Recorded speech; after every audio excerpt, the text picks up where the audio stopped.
YSR Congress party నుండి చాలా స్పష్టంగా డిమాండ్ చేస్తున్నాం. ఎన్నికల సమయంలో మీరు ఇచ్చినటువంటి హామీలు, మేము వస్తే విద్యుత్ ఛార్జీలు పెంచామని మీరిచ్చిన హామీని ఖచ్చితంగా అమలు చేయండి.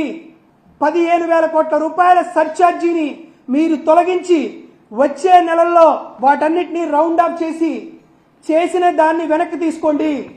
దాంతోపాటు మీరు చెప్తున్నటువంటి ఈ టారిఫ్ డే టైంని ఖచ్చితంగా దాన్ని మీరు అంతమొందించి నిరోధించి సామాన్యుల పైన, చిరు వ్యాపారుల మీద చేసేటువంటి ఈ దాష్టికాన్ని, ఈ దమనకాండని, మీరు చేసేటువంటి ఈ వడ్డింపుని, మీరు చేసేటువంటి బాధ్యుడిని వెనక్కి తీసుకోండి అని కోరుతున్నాం.